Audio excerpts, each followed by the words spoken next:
Je me présente, je m'appelle Yves Mourman et tout au long de la reconstitution de ces combats, je vous servirai un petit peu de guide et vous expliquer un peu ce qui se passe il y a 2 ans. Ça, c'est le guide, il s'y connaît. Hein.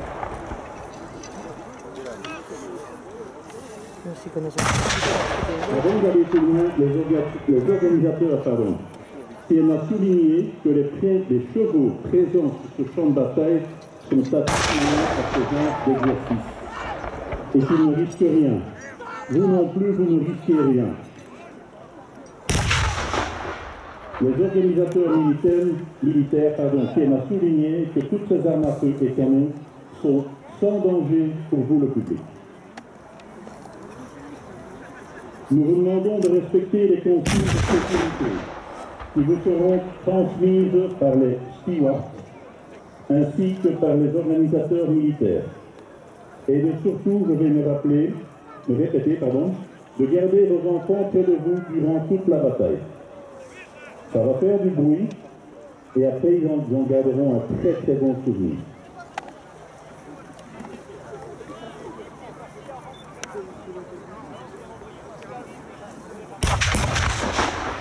Centenaire demande à tous les photographes, je dis bien tous les photographes, de rester dans les zones publiques et de ne pas monter sur le champ de bataille. Ne passez pas non plus les enfants au...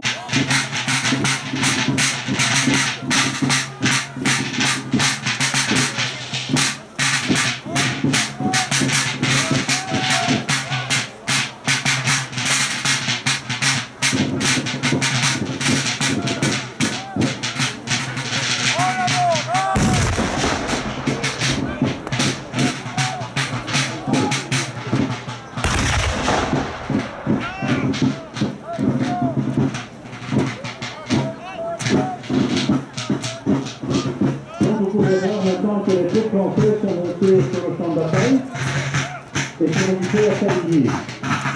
D'autres troupes vont également rejoindre le champ de bataille. Ils sont d'ailleurs occupés à monter sur le champ de bataille pour l'instant. Et parmi ces troupes, il y a bien sûr, vous allez voir, c'est un beau spectacle, mais vous ne saviez pas trop. Et vous pouvez remarquer une chose, c'est que les Hollandais et les Français, parce que c'est pratiquement la même chose. Donc c'est pas toujours évident de pouvoir savoir, surtout que plus on va tirer, plus il va y avoir un nuage de fumée. Alors c'est vrai ici par exemple, les derniers soldats qui sont montés, et c'est un peu normal qu'ils montent les derniers, du côté français, ils portent un uniforme brun avec passementis et collet rouge. Donc, ce qu'on appelle maintenant simplement des ambulanciers. Alors, ça n'existe pas, le terme d'ambulancier, mais donc ils étaient chargés d'aller récupérer les soldats blessés sur le champ de bataille. C'était de la peau douce, et ce sont des grenadiers. Ils se mettent à l'arrière, et ce sont donc des grenadiers de la vieille garde, la garde de l'empereur. Monsieur Lamont, vous êtes en touriste ici. C'est incroyable. J'espérais-vous voir tout son bataille. Monsieur Lamont, non, je ne peux pas me c'est bien sûr les personnes qui travaillent au souvenir napoléonien. Je pense encore à son président qui est ici présent, Alain Pijard, historien très connu, tant en Belgique qu'en France, et puis Marina van der Rovera, qui elle s'investit depuis très longtemps pour faire revivre ce fameux souvenir napoléonien.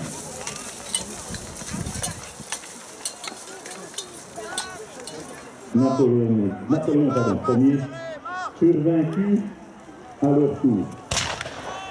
Et Napoléon fut contraint d'abdiquer le 6 avril 1814 pour prendre le chemin de l'exil où les puissances alliées l'avait relégué sur l'île de Sainte-Hélène, située en Méditerranée, près de sa côte natale. Le traité de Paris ramenait la France à ses anciennes limites et réunissait la Belgique, qui n'existait pas encore sous ce trône, au royaume de Hollande. L'armée humiliée était mécontente et grognait, la France murmurait déjà. Sur son île, Napoléon entendit l'appel qui réclamait son retour et débarqua à Gorgouan le 1er mars 1815. La victoire marqua au pas de charge et l'aigle avec les couleurs nationales voilà de clocher en clocher qui se trouve de Notre-Dame. En 20 jours, Napoléon arriva pour reprendre son trône. Le retour de Napoléon à Paris réveilla la coalisation et les repentirent. Ces rois se veillèrent à nouveau contre Napoléon et cette France qui les avait menacés durant 2 décennies. D'abord avec les armées de la République, puis envahies par la Grande Armée. Les Alliés se dirigèrent vers la France pour l'envahir. Leur plan était d'envahir la France au début juillet et d'en finir avec Napoléon et rétablir le roi Louis XVIII sur le trône de France.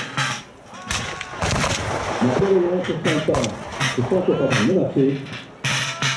Il ne voulait pas rétablir la Constitution et parvient à réunir une armée de 125 000 hommes en quelques semaines. En Belgique, les armées prussiennes de Bruxelles comptaient environ 120 000 hommes et les armées anglo-néerlandaises 100 000 hommes sous les ordres de Wellington. Napoléon prit l'initiative pour entrer en Belgique le 15 juin 1815. L'armée française avait un rendez-vous qu'elle ne voulait pas manquer dans le flamme du Brabant-Wallon. Ici, bien sûr, nous sommes à Wavre. Nous commémorons, c'est bien une commémoration, de cette fameuse bataille. Les personnes, bien sûr, qui portent à l'uniforme ne sont pas simplement parce que ça fait bien, mais ils veulent se mettre devant la vie du soldat à l'époque. Donc, ils commémorent un petit peu tous ces soldats qui ont combattu lors de cette fameuse campagne de 1815.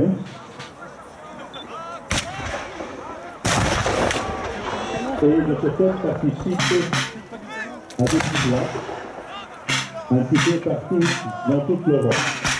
Nous avons ici plus de 600 reconstitueurs, dont plus de 25 chevaux également. Mais nous sommes sur un petit champ de bataille.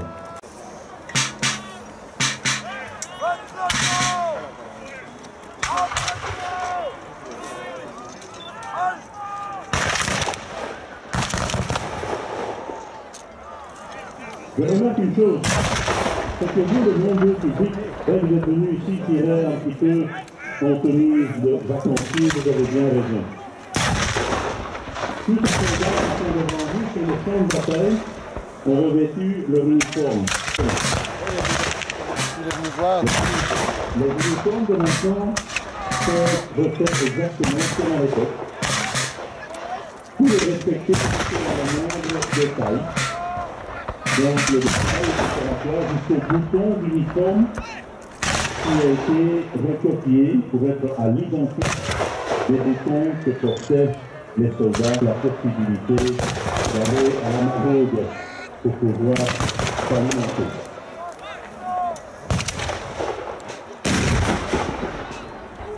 L'uniforme qui porte, je l'ai dit, il est en lin, c'est relativement chaud, voire très chaud. Mais il y a une uniforme. Il porte un fusil également, un fusil qui est de plus ou moins 4 kg, plus 30 cartouches, plus ses souliers, et les souliers, rassurez-vous, les souliers de maintien qui sortent ici en reconstitution sont exactement les mêmes. fait de la même manière, je dirais, qu'il y a 200 ans. Donc, ce qui fait maintenant un petit peu sur le champ de bataille, c'est qu'on a une forte avancée de troupes françaises et il se fait vers la gauche que vers la droite, d'aller, je dirais, bien taquiner les troupes chrétiennes.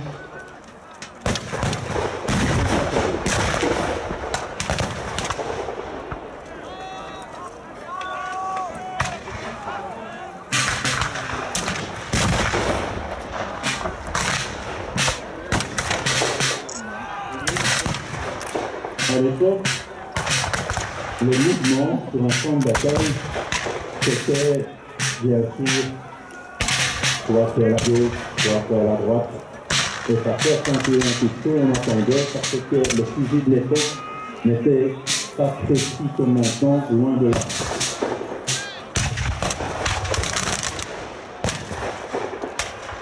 Les poudres n'étaient pas toujours de très grande qualité, donc ça ne fonctionnait pas toujours très bien non plus.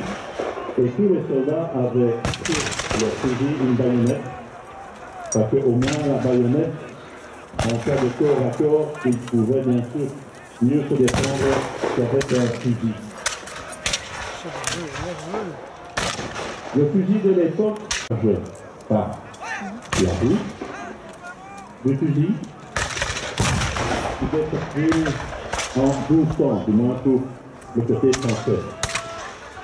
Un bon tireur, à l'époque, parvenait à tirer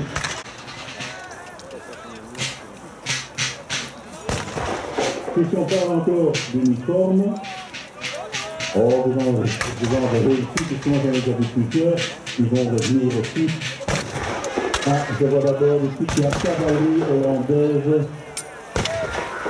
et ils ont parti par des hussards français. Sur le côté gauche du champ de bataille, je parle de gauche vis-à-vis de la route.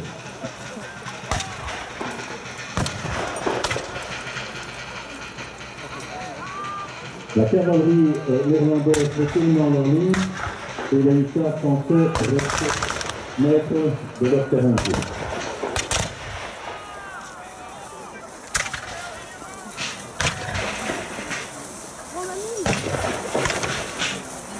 Donc je vous disais que vous allez voir aussi des sapeurs. Les sapeurs, ce sont en général du cursus la barbe parce que c'était une mode.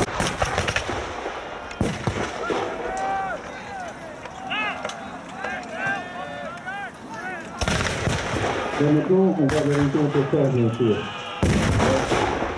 Le deuxième wagon va sûrement simplement repousser la cavalerie néerlandaise dans les lignes. Mais ils vont en profiter, bien sûr, pour faire une attaque des troupes qui entourent cette ferme, ou du moins reconstitution de ferme de l'époque.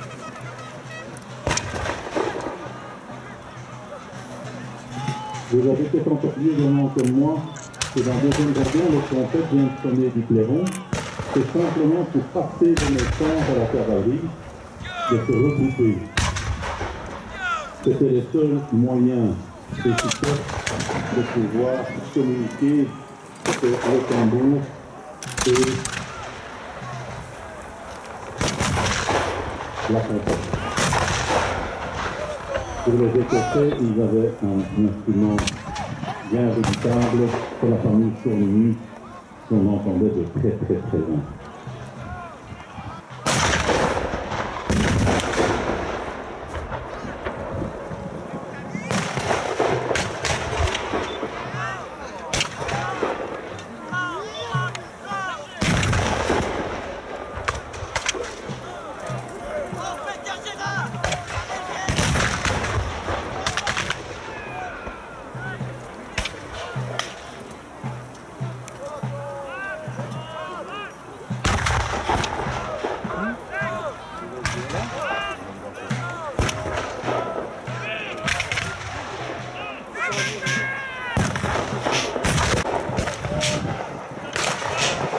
Vous pouvez remarquer que certaines troupes françaises qui ont été en contact avec les troupes chrétiennes, ils sont simplement venus et se regrouper et une éventuelle deuxième attaque.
On peut assister pour l'instant, vous voyez le maréchal Grossi qui donne ses aides au général Gérard.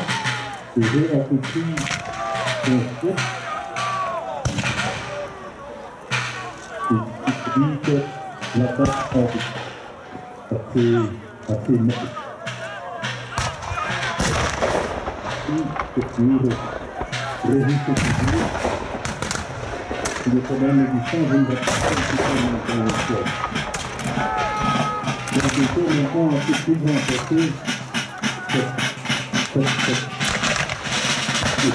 remporter cette bataille ici contre le Christian. Et vous voyez que la guerre intérieure a vraiment d'un bon pas parce qu'ils veulent vraiment aller au contact.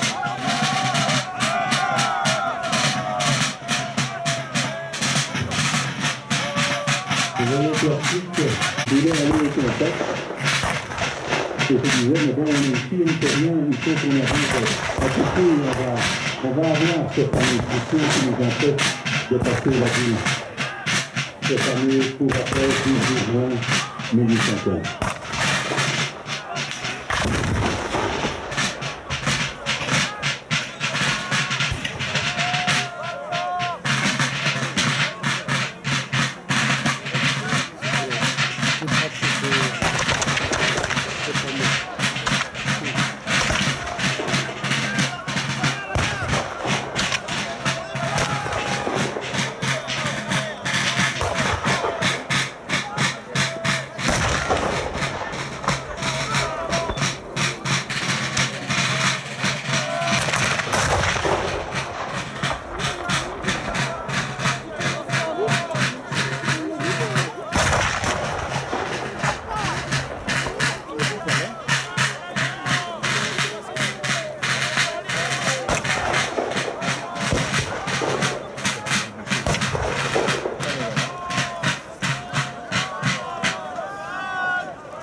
Gérard, je suppose.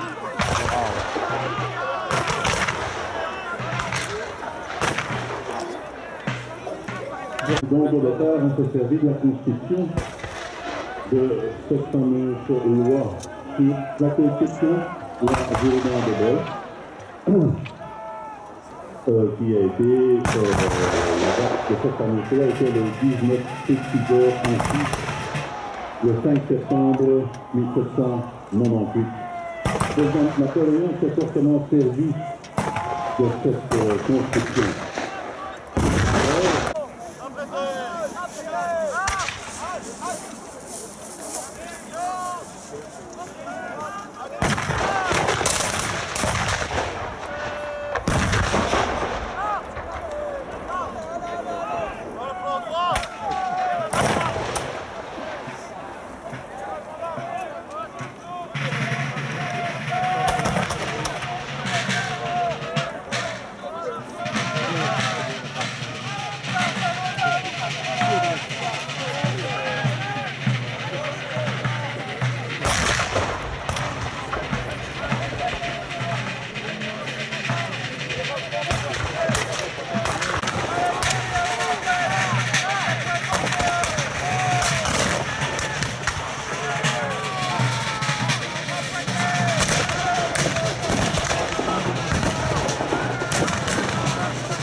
Pas la tribune là, ouais.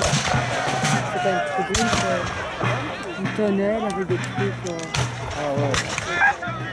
Je dis qu'on voit bien, mais c'est bien fait.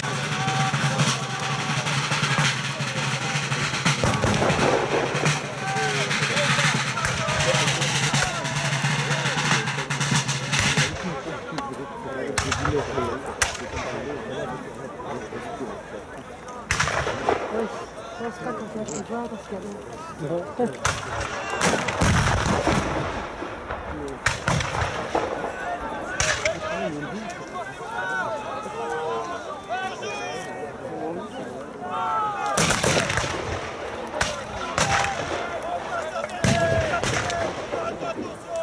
Pourquoi sommes-nous arrivés ici, 70 à cette bataille de Lancy? Il faut dire que le 16 juin, il y avait une nuit qui est considérée comme la dernière victoire des troupes de Napoléon. Et Napoléon attendra jusqu'au 17 juin, avec plus de 15 heures entre le moment où les troupes ici de la bataille de nuit et le moment où il prend la décision d'envoyer un avec un tiers de l'armée du Nord, plus ou moins 30 000 hommes, à la poursuite des gauchistes, de Bucher, pardon, et donc le gauchiste ne parviendra jamais à récupérer ce retard de cette 15 heures. Il devait empêcher d'avoir la réunion entre les troupes britanniques et les troupes chrétiennes. Et donc Bucher est parti en direction de l'Oise en laissant une partie de ses hommes ici pour pouvoir descendre et empêcher de traverser la ville. La ville qui n'est pas profonde, on peut encore la voir actuellement, mais quelque part, essayer de passer ce petit cours d'eau ici,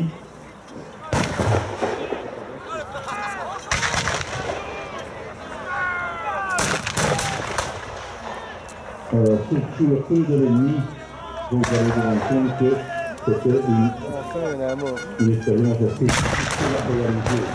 C'est pour ça qu'ils sont venus à Vierge et qu'ils n'ont pas continué à se battre sur Wavre. Et s'ils n'arrivaient pas au régiment suisse,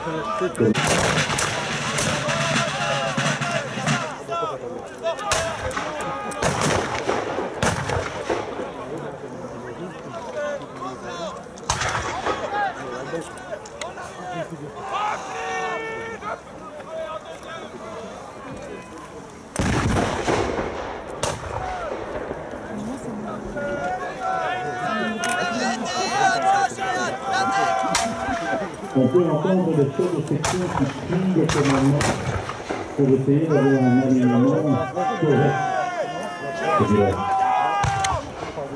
Mais il crie aussi quelque chose un peu pour se donner du courage. Certains, à l'époque, criaient c'est parce que on veut partir vers l'arrière et d'autres disaient en avant.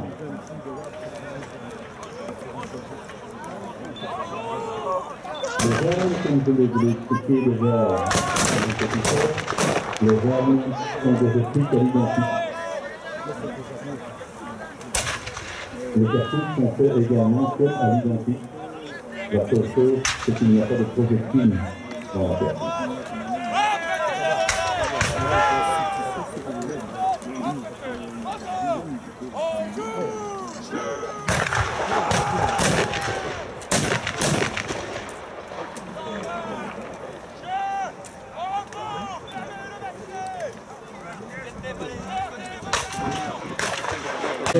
La possibilité, c'est qu'à l'époque, pour un euro, toutes les champs de bataille en hiver, dans les hôpitaux, dans les jours, les semaines, voire parfois des mois à venir. Le service de santé de l'époque n'est pas ainsi que vous connaissez actuellement la sécurité de protection de ce qui vient là. Donc, on est très très loin.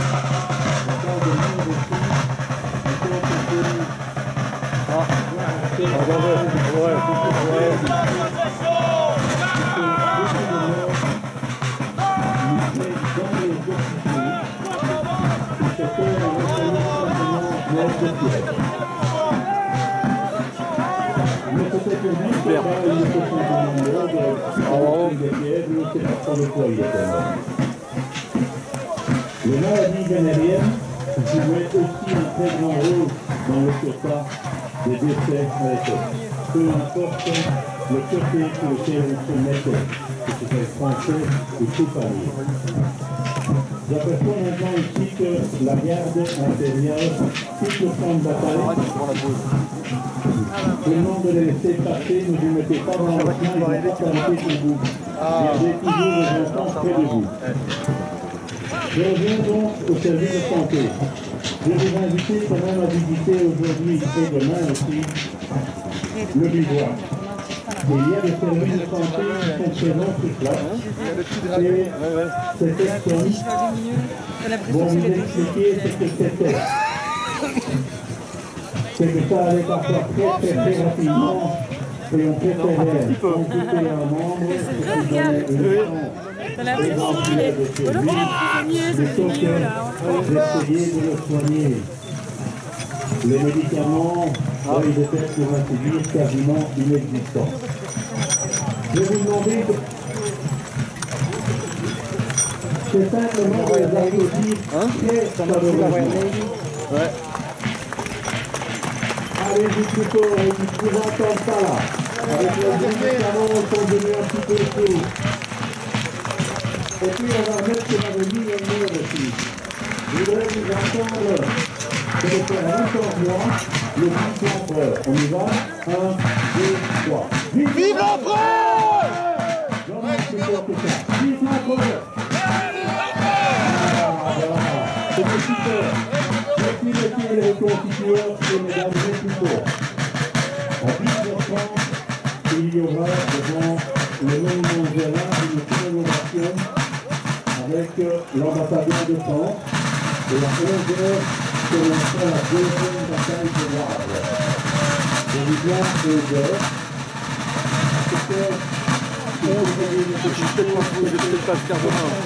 C'est comme des vœux. Bien sûr, très loin. Il y en a qui viennent de France, que ce soit du sud de la France, vous avez bien fait partie dans notre pays.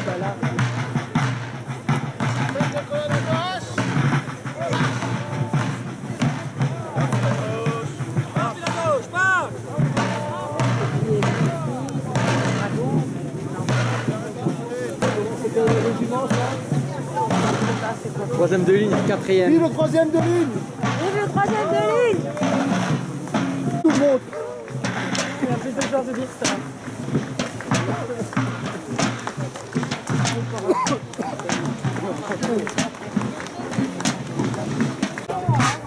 Quand même, dis de Jagger, c'est tout de suite, hein? Il poursuit.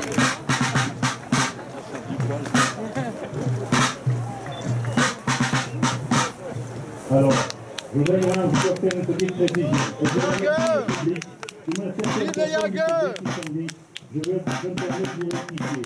Et j'apprécie ça énormément. Et dans le peu de nature